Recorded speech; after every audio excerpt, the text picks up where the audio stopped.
Bienvenidos. This is Tony. Hola. Hola. And this is the cylinder head. So in one of my Instagram videos, I made fun of Damien. Sorry, because he recommended me this tool that was really bad to put my my valve retainers and keepers in. It's like a screw-on tool, and other people were like, "Yeah, it worked fine for me," but it did not work fine for me.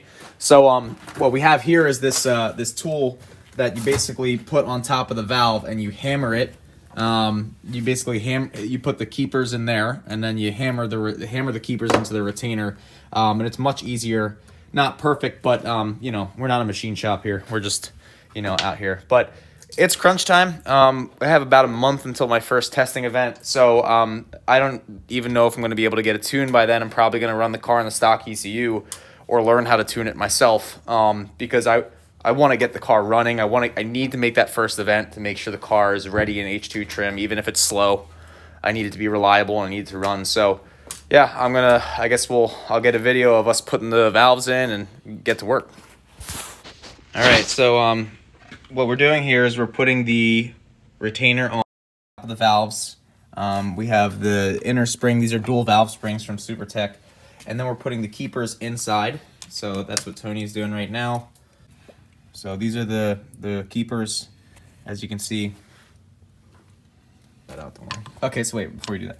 So we have the retainers in, or whatever they're called, the keepers, and then we're going to put this this sharp bit that's somehow stuck. Put that sharp bit into there. It's a conical bit, and then it centers it, and then he's going to hit it with a hammer. And we have a rag underneath of the head so that the valves don't get pushed out. Did it work? Right away. There you go. All right, so we have all of the valve springs in. That was really quick. Once you get the feel of the tool, you just kind of like, you just do it and it works. Works really well. Tool. Yeah, That's how I bought it. There's no, you know, I'll put the part number down below, I guess, for anyone who wants to buy it, but it's a Lyle tool, part number 36050. It comes with a tool to remove and also install the valve springs.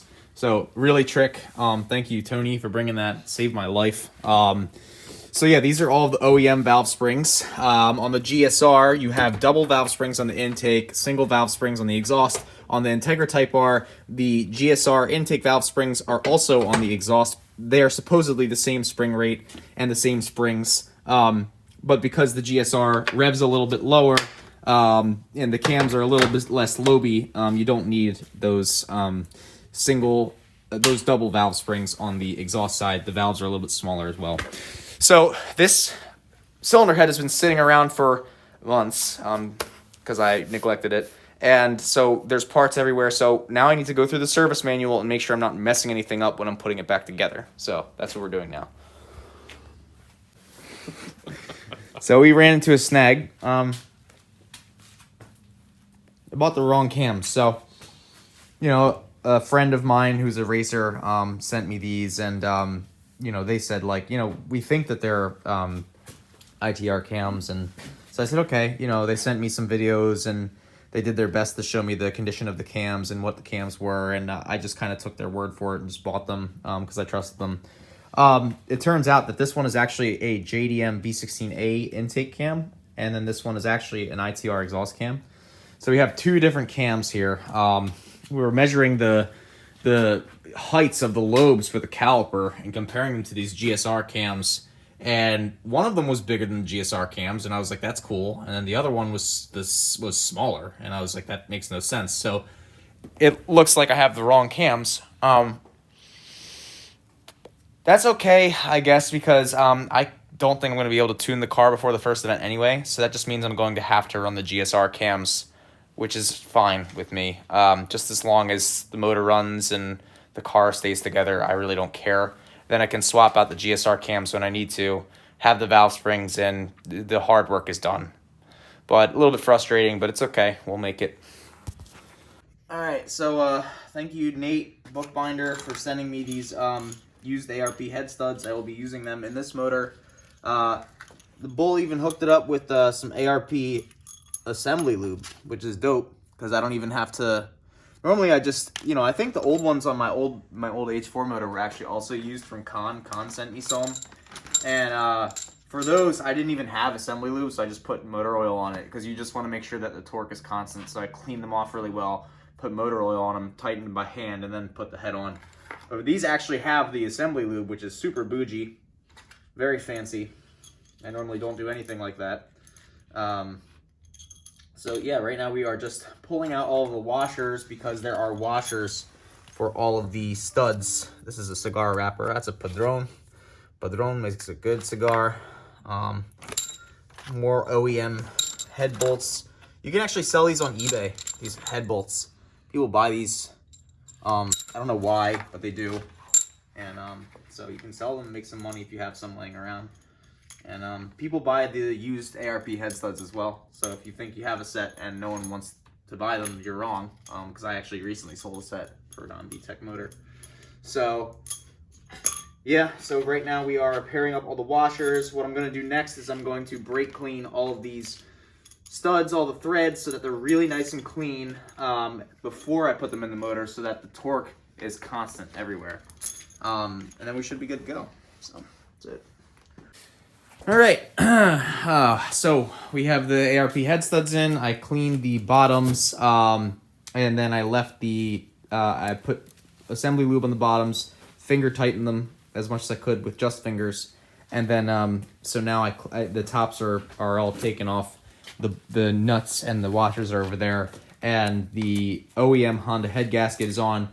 What we're trying to do right now is just ensure that we have it on the correct way, because it is possible to install these upside down, and when you do that, it leaks oil like crazy and does not work. So it looks like we have it installed the correct way right now. Again, I have done this before on a couple of motors, but I've always used Felpro gaskets, and I believe they have markings on the Felpro gaskets, though I could be wrong. So we have to get our dowel pins in here so that the head gasket lines up correctly. And then, you know, given that it's installed the correct way, we'll put the head on, torque it all down, and then we can get the camshafts in. Stop it.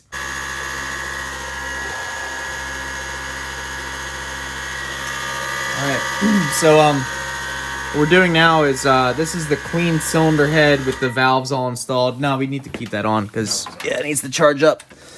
Oh, my director is correcting me. Too much background noise. What are you thinking? Yeah, I know. That's God, I'm the worst. Think of the final product. Yeah, exactly. I don't have any vision. That's my problem. I don't have any vision. I got cigar ash in my eye. So yeah, this is all cleaned off. We got the head gasket installed. We confirmed it's the right way looking at the manual. The dowel pins are in. We're going to plop the head on after we clean these head studs. But first we are firing up this air compressor to blow out any oil, any solvent, so that it doesn't leak down and get in between this mating surface and the head gasket, so we don't have to worry about any leakage problems. So we're trying to get it bone dry, and then we'll lube it up when it's on the motor. So, all right, it's currently 10:48 p.m. You know, so I'm looking at these interfaces where this head matched up with the block, and this is only because I'm being anal. Normally I wouldn't be this anal. I'm trying to make sure. I'm a little bit concerned that some of the liquid that was in here squeezed out with the oil orifices and got in between the gasket and the head. That being said, you know, the backside's entirely dry, and you know, I don't know anyone who fully installs one of these heads totally dry where there's no leakage issues. And I normally don't overthink this stuff. I just kind of slap a head gasket on and it works fine. So it should be fine. But I'm really trying to be careful because these motors are hard to find now. So everything's set. It's all put together now. None of this was painted. None of this was aluminum polished. It was just cleaned. And this is just the clean aluminum OEM finish that you see. So now we're going to get the GSR cams in because I got the wrong cams, so I need to buy some cams and then I can tune the car, which sucks. But yeah, so we're gonna put the cams on, get the cam caps on, and we should be good to go. All right. I mean, let's be real. So not a huge amount of progress, but it feels like a huge amount of progress. at the least, I'm not going to be running the wrong cams in the motor. We figured that out. You know, at the least, we took our time assembling everything. The cylinder head's back on. The cams are back in. We got dual valve springs now. So when the time comes when I finally do find a damn set of ITR cams that is actually ITR cams, I can just slap them in, put the cam gears on from AEM, and then hopefully degree the motor, which, let's be real, it's probably not going to happen, and then tune it on AEM. But with a stock motor, this is great because now with a stock motor, you know, with my lack of time to actually tune the car, I'm going to be able to, you know, run it on the stock motor safely with GSR cams just as it was from the factory, except now, hopefully, because I reassembled it with all new seals and everything, it should be good to go. So, you know, all new water pump. These are all Cerakoted, so they're all flat black, all these brackets. Yeah, I cleaned it as best as I could, but, you know, didn't do any aluminum polish, didn't paint the block, just cleaned it. And so now we got to get the cam gears on. We got to time the motor up.